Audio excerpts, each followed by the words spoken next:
Welcome to True Crime with Strategic Eyes.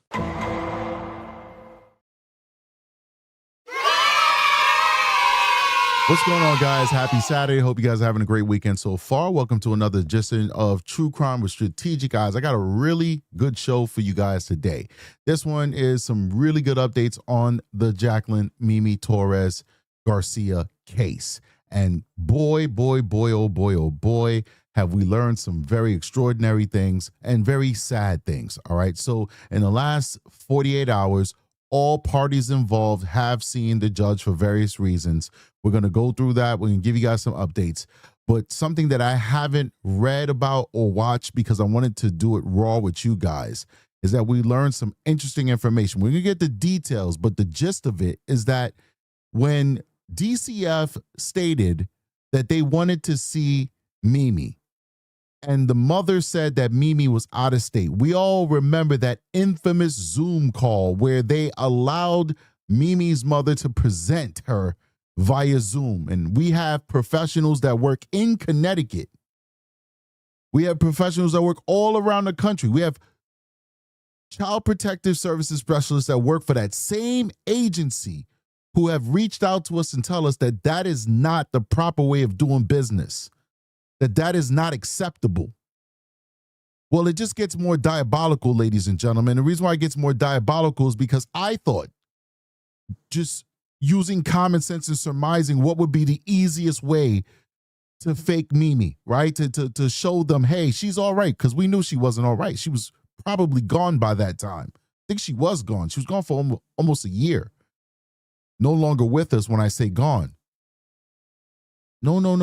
Mommy did not get one of her children or nieces or etc. or neighborhood kids, whatever, to pretend to be Mimi.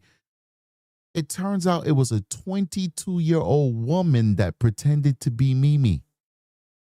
And what does that tell us, ladies and gentlemen? That tells us that the DCF investigator who was assigned to this case, who took that Zoom call, they did not give a D about Mimi.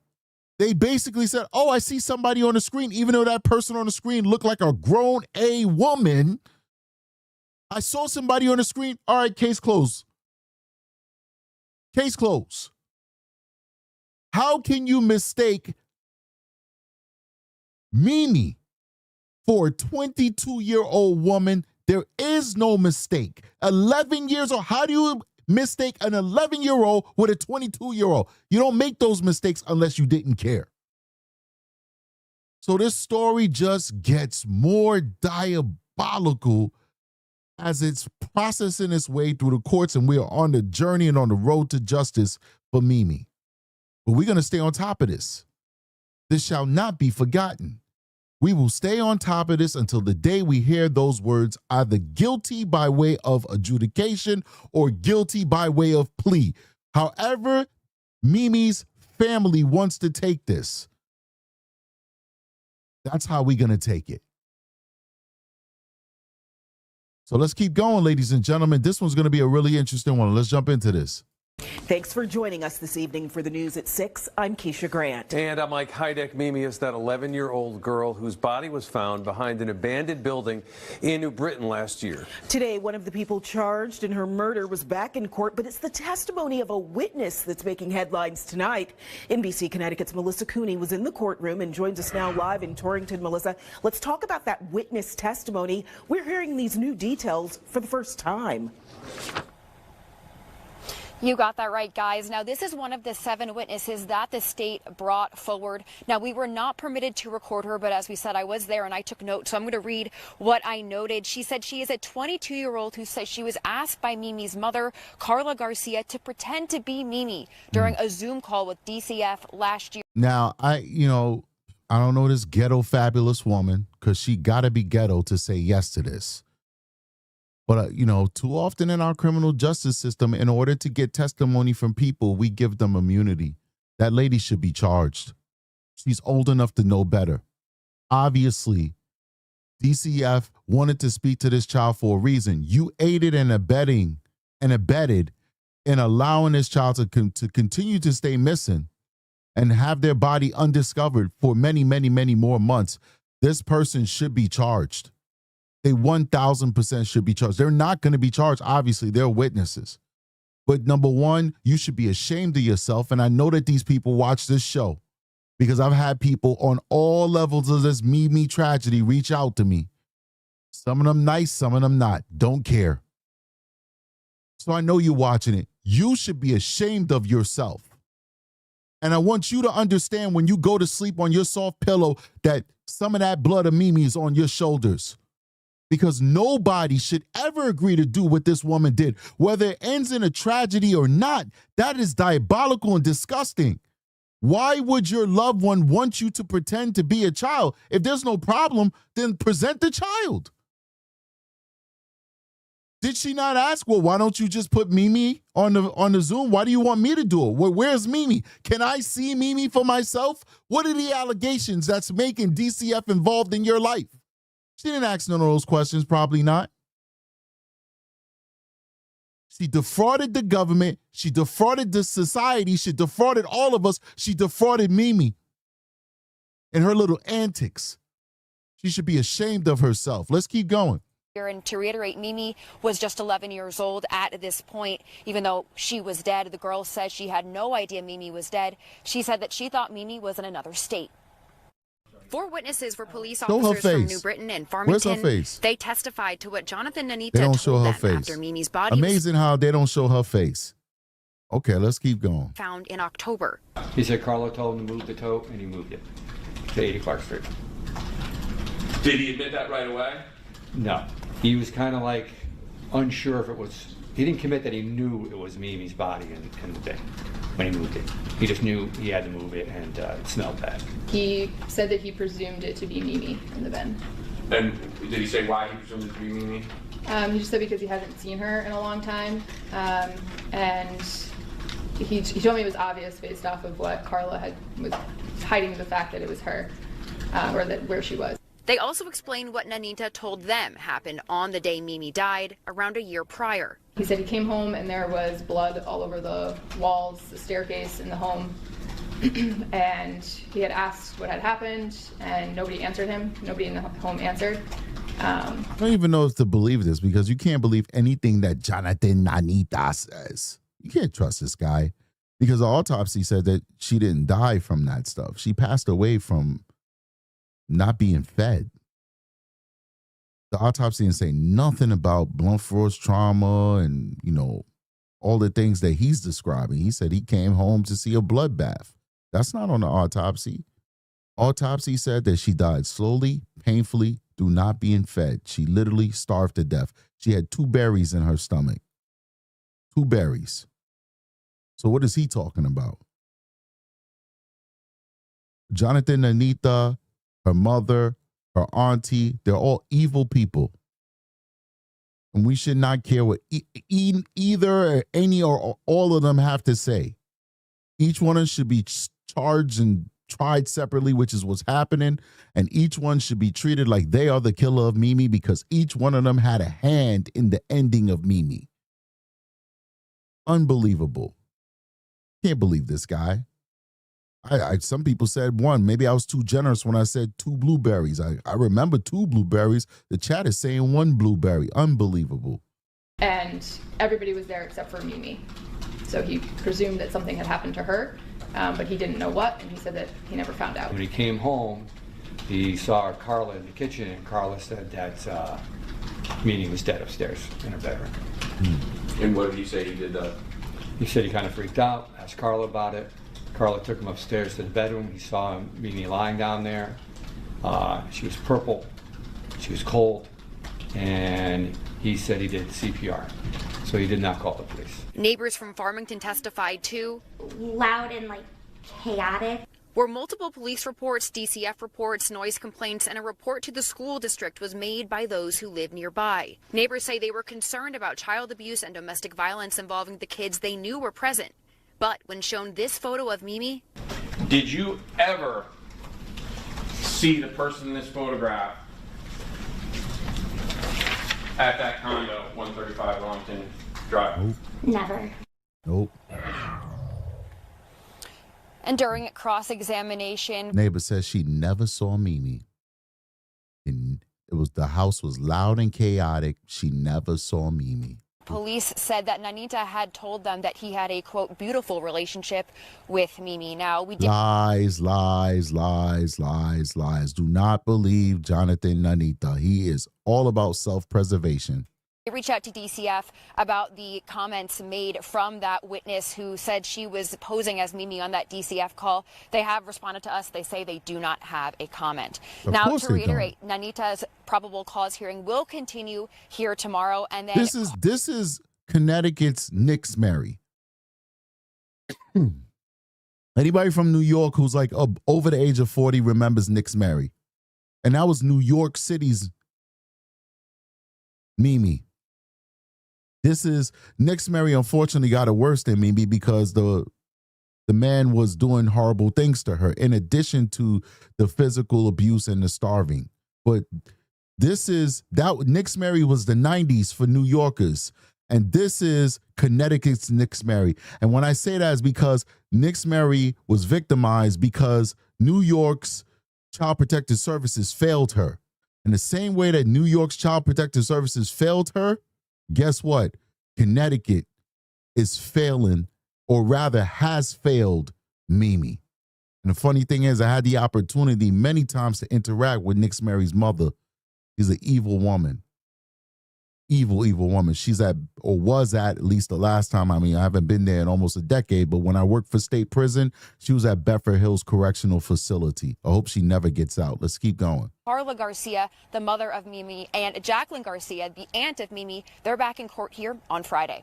For now, we're live in Torrington. Melissa Cooney, NBC Connecticut News. Unbelievable. Let's go on to the next one. We got a lot of information for you guys today. A busy week in court for the three people charged in connection to the death of 11-year-old Jacqueline Mimi Torres Garcia. Her aunt, Jacqueline Garcia, appeared in court today. Her mom, Carla Garcia's case was heard, but was not in the courtroom. Mimi's remains were found in a storage container in Britain in October. The cases for both women continue to next month. Meanwhile, a judge is still deciding on the case against Carla Garcia's boyfriend. NBC Connecticut's Melissa Cooney has been following this case for us. She joins us live now from Torrington with the very latest. Melissa? Yeah, while the outcome of Jonaton Nanita's probable cause hearing is pending for the next 2 weeks, today we're taking a closer look at 2 of the 10 witnesses the state brought forth to testify. The state says the Department of Children and Families worker was investigating one of Jacqueline Mimi Torres Garcia's sisters last winter following a complaint. That worker took the stand during Nanita's hearing on Thursday. There was no specific regulation or anything that you had to put eyes on Jacqueline, the oldest daughter, before you close out your investigation, correct? Correct. She wasn't the child identified in either report that we received. But did you want to put eyes on Jacqueline before you close out your case? Yes, I was persistently asking when she was returning to the home throughout my investigation. The worker testified that Mimi's mother, Carla Garcia, told her Mimi was staying with a family member in Virginia and kept pushing back her return date. Eventually, the worker got the contact of the so-called family member and a video call took place. NBC Connecticut obtained audio through a judicial system request of a woman who says she impersonated Mimi on that call. She didn't want to be identified on video. I agreed to do it because my aunt had told me. Why we give her the option of not showing her face? But anyway, let's listen to this loser, man. I'm sorry. I don't care. You guys get mad at me if you want, but I don't know how you could do what this young woman did with good conscience. Right on video. I agreed to do it because my aunt had told me that her kids were going to get taken away from DCF, and that she came crying. She was upset that her kids were going to get taken away, and they just begged me to do the video call, and I was just feeling bad, so I did it. Unbeknownst to the DCF worker, this 22-year-old witness did the video call from her aunt's home in East Hartford. According to testimony, none of them knew Mimi had been dead for months. How can you believe that she is 11 though? I don't understand that. Like, she's crazy for doing what she did and low rent, low class for doing what she did. But how can the government believe her? How can DCF sit there, queue up the Zoom call, see her on video camera, listen to her talk and say, yup, that's 11-year-old, we're out of here. They knew that wasn't her. They just didn't care. They did not care, man. Wow. Oh my gosh. Will said that she just wanted to close the caseload, or, wow. But she didn't care. She asked me, how was school? How was I doing in school? I told her, oh, I'm doing really well. Grades are good, stuff like that. And then she was like asking me about the lifestyle out there. I told her I had friends, and I just lied. Did you close out? Why is she not being charged? Why is she not being charged? That's crazy. Your investigation shortly thereafter. Yes. The witness says she learned about Mimi's death through the media in October.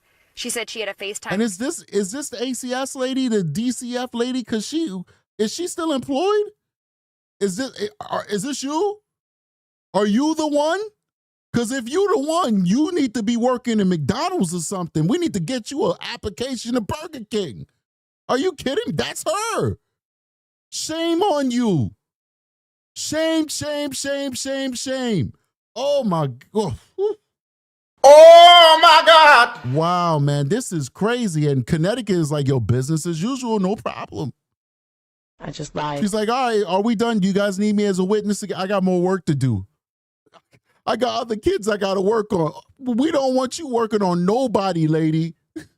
You are not fit to take care of our vulnerable children. Did you close out your investigation shortly thereafter? Yes. The witness says she learned about. So did you close it out shortly thereafter? Yes. Oh, Lord. Mimi's death through the media in October. She said she had a FaceTime call with Carla to discuss the matter. She had told me that Jonaton had killed Mimi, and he threatened to kill her, Carla, and the other children if she would have said something.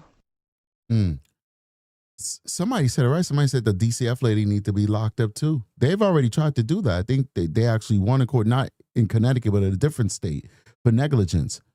What I see here is collusion. I literally see like a criminal conspiracy, because there's no way you could tell me that woman could pass for Mimi. No way. She doesn't sound like she's 11. She doesn't look probably like she's 11. She looks like she's 11. Something's wrong with her. She's got some congenital, developmental defect. And, that family big too. So, not saying all of them are big, but a lot of them are big. So she probably walking around with big chest, big this, that. And you think that's an 11-year-old? You kidding me? I mean, I got to speculate because they're not showing her. But I would be surprised if she's not a big girl, because that family is very developed and big. So you let this grown-looking woman, 22 years old, pass for... Nah, man. Collusion. This is a criminal conspiracy, ladies and gentlemen. Unbelievable. And in a statement, DCF told us that the social worker was not disciplined, and unfortunately, as everyone learned... She was not disciplined. Later, Mimi was already dead during that call, which was fabricated on the side of Carla Garcia's. She was not disciplined. She will not be disciplined. All right, well, listen, it's my opinion. It's just my opinion, and my opinion means nothing. But if you see this lady coming around your kids, you better run. I don't know, but she probably the type that take the good people's kids and leave the bad people with the kids. I mean... She's incompetent in my opinion. My opinion means absolutely nothing. I am not a child protective services specialist, and I have no training in that or education in that. I'm just telling you as a layperson that she is an idiot. And because of her, it delayed our investigation. Now, when that video call was done, was Mimi still with us? No, she was gone. But it doesn't matter. It doesn't matter, because maybe we could have found her sooner. Maybe we could have found her sooner if she did her job. She is woefully, in my opinion, incompetent. Let's go over to the next one. Unbelievable. Good evening. Thank you for joining us tonight for the news at 11. I'm Keisha Grant. That bombshell testimony came during a probable cause hearing. The state is working to prove there's enough evidence for a criminal trial. NBC Connecticut's Jane Chaco is here with more on what happened in that courtroom today. Jane. Well, Keisha, we weren't allowed to record that witness, but she explains why she agreed to be Mimi, and she claims she had no idea the girl was already dead. 1 year ago, in January 2025, the Department of Children and Families was investigating allegations about Mimi's younger sibling. They wanted to talk to Mimi. Her mother, Carla Garcia, told DCF that Mimi was staying out of state with a relative. DCF then conducted a video call. Today, a 22-year-old woman testified in court saying she impersonated 11-year-old Mimi during that call. She said she knew Garcia since they were kids, but hadn't seen her since 2011 and never met Mimi or any of Garcia's other children. The woman said Garcia was worried her kids would be taken away. The whole family ghetto fabulous, man. The whole family ghetto fabulous. No integrity, no honor, no care for the vulnerable. Oh, you want me to? All right, I got you, auntie. It's all good. You know, shame on you, man. Shame on you, and shame on Child Protective Services. So that's why she asked her to pretend to be Mimi, saying the real Mimi was with her aunt in another state. As Mimi, the woman says she talked to DCF about school, friends. She told the court that she had no idea Mimi had died. After police discovered Mimi's body in a storage tote in New Britain and they determined she had been dead for months, the woman said she FaceTimed Garcia asking questions. Garcia told her that her boyfriend at the time, Jonaton Nanita, killed Mimi and threatened to kill Garcia and the other children if she said anything, according to the woman's testimony. DCF. So my question is, did you pick up the phone and call the cops? No, you didn't. No, you didn't. That never came out. She, oh, okay, auntie, all right, no doubt. She didn't call the cops. She didn't pick up the phone and call the cops. We went through this case up and down. Everything was pretty much released. If she would have called the cops, we would have known. She didn't call the cops. Unbelievable. And this lady is going to, if she don't already have 5 kids, she's going to meet some thug and have 5 kids. And then that's what's going to be raising the next generation. People with these type of morals. People with this disgusting outlook on life, on the world. People who lack empathy, who's sitting on the stand and testifying in court only because they have no choice. You guys think that she just, I mean, I don't know. I'm just speculating, but you think that she's testifying now because she feels like she has a moral obligation to do it? Does this sound like a person who actually cares about moral obligations? Who comes from a family that cares about moral obligations? No. Guarantee you they told her, listen, you did a bad thing. You did a bad thing. You know, testify and we won't charge you for what you did. That's why she's on that stand. They didn't even need to make a deal and put it on a record. It's just like testify and we'll just ignore the fact that you thwarted Child Protective Services and protecting a vulnerable person. I think that's why she's on the stand spilling the beans, because she didn't spill the beans before. She didn't have that many questions when she was asked to lie to DCF, and she did not come forward, at least that we know of, to let the police know that her auntie just confessed to her about what happened to Mimi. Let's keep going, man. These people. Declined to provide a comment in response to that testimony. Nanita didn't speak during the hearing, but police detailed what he told them in interviews. He said he came home and there was blood all over the walls. Carla took him upstairs to the bedroom. He saw Mimi lying down there. She was purple. She was cold. And he said he did CPR. As the court proceedings continue for Nanita and Mimi's mother and aunt, the 3 charged in this case, so does a wrongful death lawsuit. Attorney Tim O'Keefe, seen here sitting next to Mimi's biological father, Victor Torres, in probate court, is suing the state on behalf of Mimi and her sister, alleging that DCF was negligent. O'Keefe told NBC. All that money should be put in a trust for those kids. That family shouldn't get a dime because none of them cared. So what's going to end up happening is she deserves justice, and part of that justice is not just what's happening in criminal court, it's also civil court, because the government did fail her. But the problem is her death is now going to enrich a group of people who I feel, in my opinion, did not care about Mimi. If you watching this, you get mad if you want. It's just my opinion. I don't have any proof. I'm just telling you what I think. They're going to get millions and now enriched this family who did not care about Mimi, in my opinion. All her surviving siblings deserve that money. It should go in a trust where it will only enrich those kids. I wish that it worked that way. It doesn't work that way, though. So I hope you enjoy your Bentleys. I hope you take that money and you go get therapy and you actually change your ways. You actually become better people. I hope you end this generational cycle of ghetto-ness that's permeating in that family that resulted in this young woman, this little girl losing her life. I hope that money can heal you. Let's keep going. Connecticut investigates in part, quote, "The information that we are learning is incredibly disturbing. The family is committed to making sure that all responsible people and entities are held fully accountable for what occurred involving these two young children." And the next hearing in that case is expected to happen next month, and Mimi's mother and aunt are expected to be back in court on Friday. Jane, when they return to court, is there any indication that we could hear from them? Unusual that the defendants would speak at this point in the court proceedings, so not on Friday, but maybe if a trial does happen, they would take the stand. Well, I'll tell you what we heard today during that probable cause hearing. It hurts your heart. At its core, we're talking about an 11-year-old child who went through something terrible and lost her life. Other than that witness testimony, did anything else stand out to you?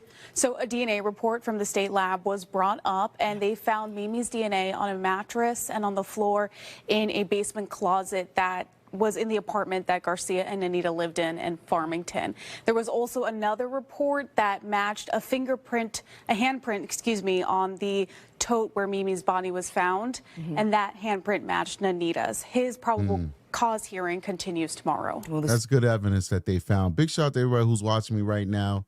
Please hit that like button, support the channel so we can get into the algorithm. Once again, hit the like button, support the channel so we can get into the algorithm. All right, let's keep going. Cause hearing and the torture and death of 11-year-old Jacqueline Mimi Torres Garcia just wrapped up. The judge says he needs more time. He's trying to determine if there's enough evidence to charge Jonaton and Anita with murder and kidnapping charges. NBC Connecticut's Melissa Cooney. I swear, man, these judges get on my nerves, dude. They really get on my nerves, these judges, but whatever. Has been following the hearing for a second day. She joins us live now with the latest. Melissa? Yeah, guys, the judge says he needs at least 2 weeks to make this decision. Now, as this hearing wrapped up, the state brought forth 10 witnesses total to today. And of the two that testified, perhaps the most interesting was a woman who's the DCF worker. She hosted a video call with another woman who was pretending to be Mimi all along. Little did everyone know on that call from the DCF side that Mimi was already dead. The state's final 2 witnesses testified in Jonaton and Anita's probable cause hearing. I was persistently asking when she was returning to the home throughout my investigation. Right, you were you're definitely trying to make it seem like you were trying to do your job, your due diligence. Yeah, but you spoke to a 22-year-old on Zoom. And all your colleagues that hit me up say, we don't do that. You didn't even reach out. You said you should have said, what state is she in? Give me the contact information for the people in that state. How were you able to Zoom her? Did you not call the out-of-state people and speak to them? You didn't do a thorough job. You did a terrible job. Isn't it not customary for you to reach out to the DCF or the Child Protective Services of that other state and ask them to go do the interview for you? And that's not customary? Or at least to get an address, contact information, all that good stuff of where this young child is, so that you can actually do a verification yourself and make sure that that address even exists and the people whose information you got even exist. You didn't do none of that. Big shout out to Perpetual, sir. Your name is crazy. Why y'all got these crazy names, man? I'm gonna call you Perpetual. Perpetuous Ridaharan. Oh, what the? Yo, big shout out to you with a $20 super chat, man. Thank you so much. Like, I love saying names correctly, but I can't. Oh, okay. Oh, okay. I'm sorry. I'm being ignorant. She is from India. That's why. Big shout out to Perpetua. Now I can see it because it was all jumbled up in one. But I clicked her channel name. So it says Perpetua Prihad Harashin Shini. Thank you so much for supporting the channel with a $20 super chat. You are very generous and very kind, and we do appreciate you, and you are amazing. And yes, I make fun of people sometimes, so don't take it personally. Perpetua, that's what we're going to call you. All right, let's keep going. The first, the DCF social worker who hosted that video call with a 22-year-old woman pretending to be Mimi living with a relative in Virginia, even though Mimi was dead for months at this point. The DCF employee says the focus of the investigation was on Mimi's sister Nina. She said Carla, Mimi's mom, kept pushing back the date Mimi was supposed to return to Connecticut. Hold on, I'm going to bring this back. I'll bring it back. But I do want to read what Perpetua said because sometimes people accidentally send super chats and they don't put what they want to write in. I think she put what she wanted to write here. She says, exceptional show as always. I love that Strategic is always so honest, even if his opinion is not the popular opinion. Most often he is right. Thank you so much, Perpetua. That's very kind of you. And I'm always right. Let me stop. I'm just joking. Appreciate you, Perpetua. All right, now let's see what she said because she's giving us these facts about, you know, I kept trying to reach out. I kept trying to make them present the child. Let's hear this. At that point, I asked for all the information for this aunt so that I can speak with her directly. Did you interview the person you were told was Jacqueline? Yes. The last witness, a superintendent with Farmington Public Schools, confirmed that Mimi was homeschooled where Nina was going to school. Carla also signed a photo release for Nina, but for Mimi... Did Carla consent to the use of photographs or video? No. And that is another effort to conspire to keep her out of the public view. The state arguing that the witnesses showed that Nanita was involved with the kidnapping that subsequently led to the murder of Mimi. This defendant lived with Mimi Torres. He had access to Mimi Torres. His palm print was located on the exterior of the bin in which her body was stored and then dumped. It's our view that failing to report a crime, failing to speak up is not, doesn't make one an accessory, doesn't make one a co-conspirator. The defense argued that there was no evidence that Nanita directly contributed to Mimi's abuse and that Carla controlled the living situation. We have no evidence that he had any problem. Obsidian says that the father, Victor, is suing DCF for $100 million. Yeah, of course, man. Oh, Lord, bro. I'm telling you, man. We whatever. I mean, at the end of the day, it is what it is. You know, give him his money. Give him his money. I always got something. I don't have nothing to say now. Get a man his money. Unbelievable. Or ill will towards Mimi. And Carla Garcia and Jacqueline Garcia, Mimi's aunt, they'll be in court here tomorrow. They're also charged in connection with her death. All right, let's go to the next one. Both Jacqueline and Carla Garcia's attorneys, as well as the prosecution, have requested more time to look through the large amount of evidence in this case. I have an extraordinary amount of discovery that's been produced. We are still going through it. There's also a fair amount of investigation that we are still conducting. Jacqueline Garcia. She looks so rough. And that little tattoo she put underneath her chin was like the dumbest tattoo on the planet because she looked like she got a perpetual beard, an eternal beard. This lady is evil. You can just see it in her face, man. Oh, my word. I told y'all about them eyes, man. You look in them eyes, those eyes will tell you stories. I tell you guys about the eyes all the time, man. Listen, we almost done. I want to give a big shout out. We just got like one more piece of evidence to go when we're done with this video. So I want to just give a quick shout out to some amazing people. First of all, Tonya has upgraded her membership to Patrol. Jennifer Macario 4833 is now a recruit member. We're going to call you Jenny.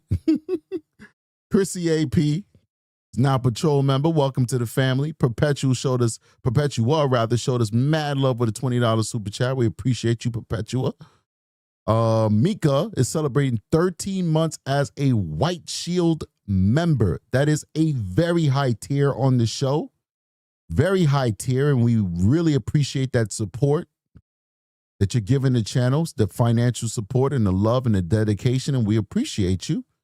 And Obsidian is celebrating 13 months as a White Shield member. Not only is she a White Shield member, but she's a very integral part of the family, and we appreciate her and the work that she does for the show, helping us. So she says, mine 13 too, Mika. Yup, we appreciate you guys, man. Thank you very much for everybody who supports the channel. You guys are amazing, and your love and support never goes unrecognized. Let's keep going. Garcia, Mimi's aunt, made a brief appearance in court alongside her attorney, Iannis Koloidis. She's charged with several offenses, including 4 counts of risk of injury to a minor and first-degree unlawful restraint. Carla Garcia, Mimi's mother, waived her court appearance. Her attorney also requested more time to review the evidence. Your Honor, discovery is ongoing in this case. It is voluminous. Carla is charged with several murder and abuse charges, including murder with special circumstances and... All right, so when you have this kind of case with overwhelming evidence, her job is not to get this case dismissed.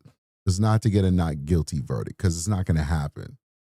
Her job is to delay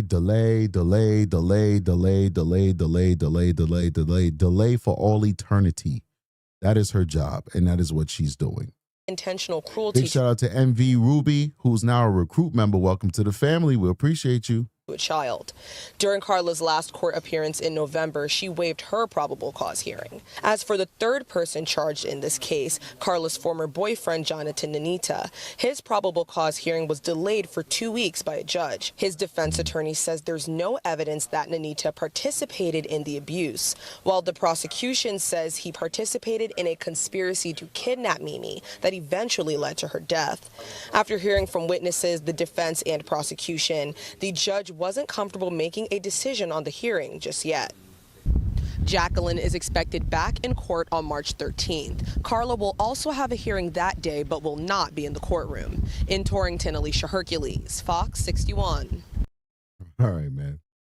You guys are funny in the chat. I don't know if they trolling, but leave them, because I was funny. They said I had pizza and Cheez-Its, and now my rear sounds like speakers at a heavy metal concert.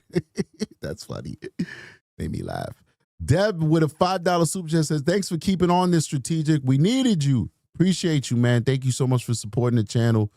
That $5 super chat. We need you. You're watching. You're the one that's making this possible. Let's keep going. Guys, please hit that like button, support the channel. I haven't asked all show, actually, which is weird. I usually ask like every 5 minutes, and that's by design. YouTube says every 5 to 10 minutes, ask your audience to hit that like button, because people forget. And whenever I ask, you see the likes go up. So I've had 1 or 2 people, I find it annoying when you ask for me to hit the like button. Like I'm like asking them to send me some money or something. That would be annoying. I'm not asking you to send me money. I'm asking you to hit the like button. But yes, YouTube tells us, creators, hit the like button, support the channel. If you want your people to hit the like button, you got to ask them. So that's what I do. So please hit that like button, support the channel, so that we could get into the algorithm and the show could be shown to a wider audience, okay? How do you get changed with DCF in Connecticut if nobody hears about their mistakes? People aren't talking about this anymore. This is not big news anymore, but it's still big news to me, because Mimi's in my heart. Just like Madeline was in my heart, Mimi's in my heart. All right. So we're here to give justice to this beautiful little girl. We're staying on these cases. All right. We're not going to forget about these girls. All right. So please hit that like button so that this could be seen by a wider audience, and other people could take some interest in this case, so we could go down that road for justice together. Big shout out to Tina May 7371 with a $5 super chat, says enjoying your content as always. Thank you and your team. Thank you so much for the support. And yes, keyword team. It takes a team to put this show together. It's a team that puts the show together, and I appreciate my team, and I appreciate you guys as well. Let's keep going. A woman has admitted to pretending to be an 11-year-old child during a video call with the Department of Children and Families. That call was meant to check on the girl's safety. Well, today a courtroom heard that admission as disturbing testimony was shared in the death of Mimi Torres Garcia. Fox 61's Alicia Hercules was in the courtroom while prosecutors laid out these new details. Several people took the stand to testify at the hearing, including a 22-year-old woman who impersonated 11-year-old Mimi during a video call with the Department of Children and Families. The woman testified that Carla Garcia, Mimi's mother, asked her to impersonate Mimi. She said she was told Mimi was staying with an aunt in a different state. She says she didn't know Mimi was already dead at the time of the call. After getting a search warrant, detectives went through the phone of Jacqueline Garcia, Mimi's aunt. On it, they found several photos of Mimi showing her restrained with zip ties. Oh my God. There's a lot of discoloration around the wrist and the arm that's closer to the floor. Hold on, let me see something. We're about to see the photos right now. I mean, don't look. I'm looking because I'm a detective and I'm desensitized. You don't look, okay? You don't look. His hand looks like it moved. Okay, here we go. There's a lot of discoloration around the... Yeah, you can see the photos. You can see them. I see them clear as day. The wrist and the arm that's closer to the floor appears to be very thin. Farmington detective James McCown testified that Nanita told him Mimi was being abused by her mother and her aunt. Although he denied it at first, Nanita later admitted to the detective he witnessed the abuse. Then he said, no, I actually did witness her zip tied, and he actually demonstrated that she was zip tied behind her back. And he said he saw that a couple times. He said Carla and Jacqueline would hit Mimi. He said that both Carla and Jacqueline and Ron would hit her, punch her, use hard objects like a shoe. They would put her in the corner, sometimes make her kneel in the corner, sometimes make her stay in the corner all night. Mimi would actually defecate and urinate on herself in the corner. When the abuse would happen, the detective said Nanita told him he would take the other children out of the house or stay in his room and play video games. The day Mimi died, Nanita told detectives he took his children out to McDonald's that morning. When he returned, he says Carla told him. So he basically, and listen, this is what the little boy is saying. So, I mean, he's saying that Jonaton Nanita. I hate this guy, bro. I always say his name like that because he gets on my nerves just thinking about him. He's such a coward. He said that Jonaton and Anita did not take part in the abuse of Mimi, that it was just the mommy and the aunt. But like Aki said, he didn't care. He take his kids out of the house so that they did not have to witness the torture of Mimi. He did not at any time. I said that Jonaton said that. Did I say that wrong? I thought the little kid was talking. Okay, well, scratch what I'm saying. Or either way, keep what I'm saying. Based off of his words, all right? So I'm mistaken. Aki said I'm mistaken. That it wasn't the kid that said it, that it was Jonaton that said it. Either way, he's saying, I know it happened, but I took my kids so my kids would not see that stuff happening. That's crazy, man. That right there means that you're complicit to me. So that's not you're not mitigating your part in this tragedy. You're not mitigating. You are just as guilty, in my opinion. Let's keep going. Mimi was dead. He said he kind of freaked out, asked Carla about it. Carla took him upstairs to the bedroom. He saw Mimi lying down there. She was purple. She was cold. And he said he did CPR. Mimi's cause of death was determined to be fatal child abuse with starvation. The manner of death was homicide. Erin Santos, the family's former neighbor, also took the stand. She says she and her son, who knew Mimi's sister, noticed she became withdrawn and wasn't... Will said he should have reported. That's an understatement. Reported, he should have kicked they... Where my beep at? Man. There we go. They should have kicked that... Oh, wait. What happened to my sound effect that's like beep? Here we go. You should have kicked that. I mean, I don't condone putting your hands on the ladies, but this would be an instance where it would be totally justified in protection of a He should have kicked that and then called the police. But he's a coward and he didn't care about Mimi. So he just let it happen. Let's keep going. Attending school consistently.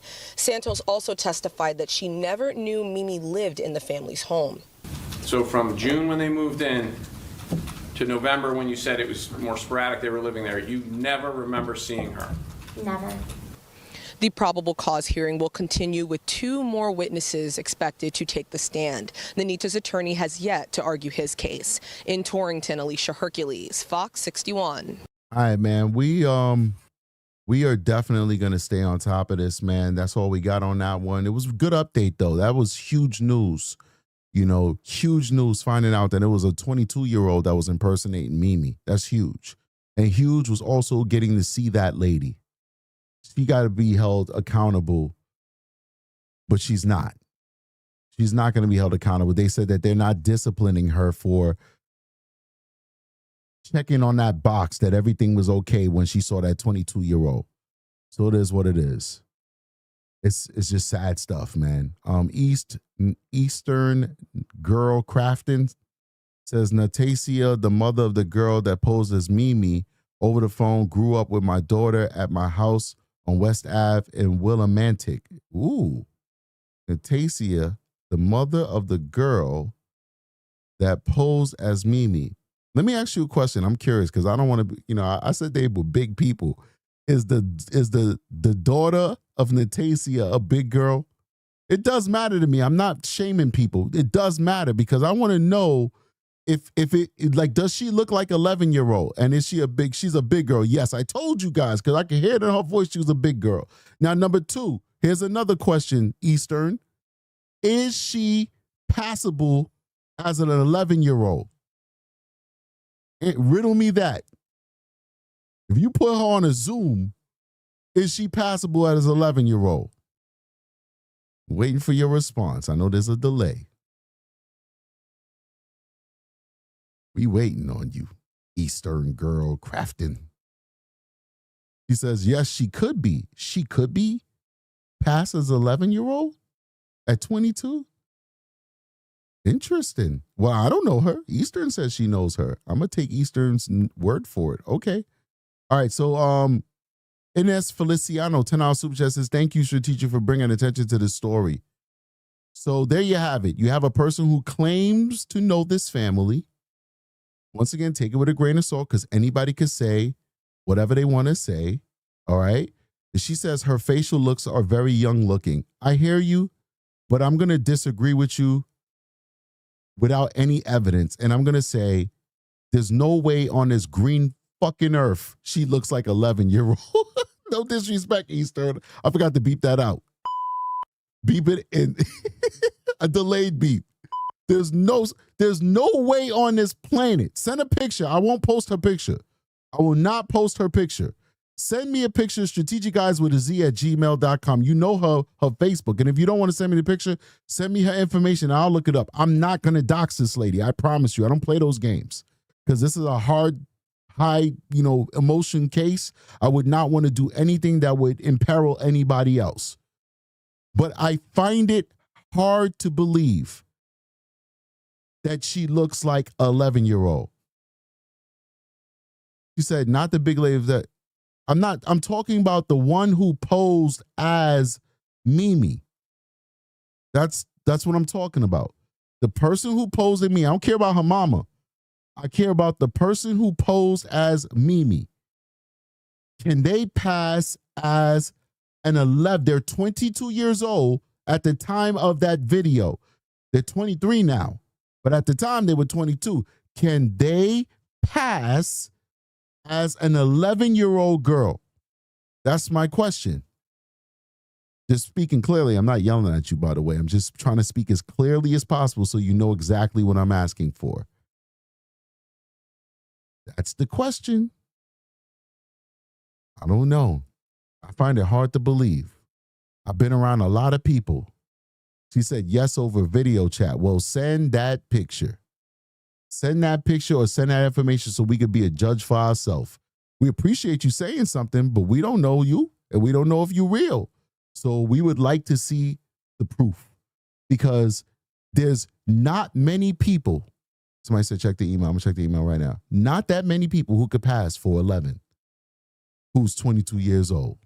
And if they are, I'll eat crow. If you know anything about this channel, you know I never have a problem. Oh, yeah, she can pass for 11. She can. Yeah, she can. Yeah. All right. It's a wrap. I told you I'm not afraid to say I'm wrong. Ladies and gentlemen, I have seen the picture. She, not maybe 11, but like 12 or 13. Yeah, she could pass. She could pass. I'm not going to show the picture because I'm not trying to be a douchebag. But I want to say, you was wrong for what you did, young lady. You was real wrong for what you did posing to be Mimi. She looked mad young. What's wrong with her? Yo, she over here pregnant with some dude. I'm looking at that dude like he a pedophile. Like, bro, you sick. I don't care if her ID said 40. You can't sleep with this girl. She looks so young. You nasty, man. No, we don't forgive CPS. Hell no. They should have took some numbers and did some research. Well, she looked mad young. I'm not going to lie, bro. Case closed. All right, man. You guys are amazing, man. Thank you so much for showing love. Eastern Girl, appreciate you. Eastern Girl says, you are faster than me at Aki Eyes. I was trying to get it from my daughter. Yeah, we on the research. We don't be playing over here. The research crew don't play, but I appreciate you, man. But definitely, thank you for hitting us up and letting us know. We care about facts here, all right? So, yeah, we're all emotional about this stuff, but at the end of the day, we do care about facts. And the facts are, one, that lady should have never did what she did, and it mattered. And because she did it, guess what? Justice was delayed in Mimi's case, but as far as it goes to DCF, she was a good decoy. She was a good decoy because she does look young. And I could imagine seeing her on a Zoom call. She probably made herself look young too. She is slightly passable. It's not perfect, but she's definitely slightly passable. That, for somebody who doesn't really care, just wants to close their case out, that they could possibly just be like, all right, looks like a young person to me. Keep it moving. H. Chang in the building. Thank you so much for supporting the channel for so many years, H. Chang. We want to see you more inside of the chat. I like you. You're a nice person.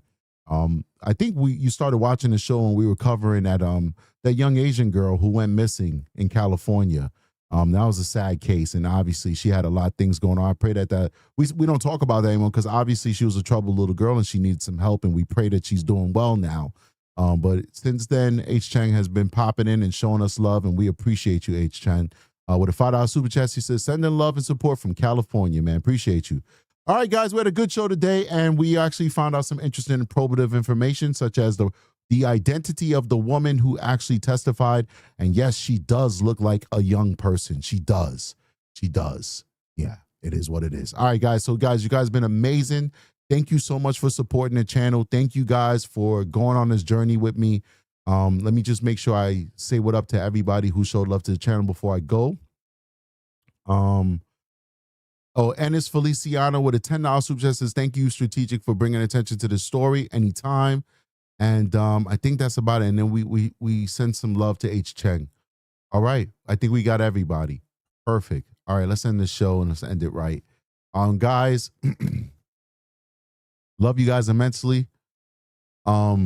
Eastern Girl says she goes to the court cases. All right, cool, man. Good for you. I was just thinking, like, should I go to one of these court cases? I don't really have a lot of time, though. But it would be nice if I was free to, like, drive up there. Is it full in there? Like, if I just popped up there, would I be able to get a seat, or would I make the trip for nothing? And then I wouldn't be able to, I'd just be wasting my time. I don't know. Whatever. But Crafton, thank you so much. And if you see anything that's interesting inside of the court cases, please do email me. We appreciate you, And, yeah, you want to come on the show, talk about it. We appreciate you. Do that. But anyway, guys, yeah, you guys are amazing. See you guys on the next one. God bless you all. Strategic is out of here. Peace.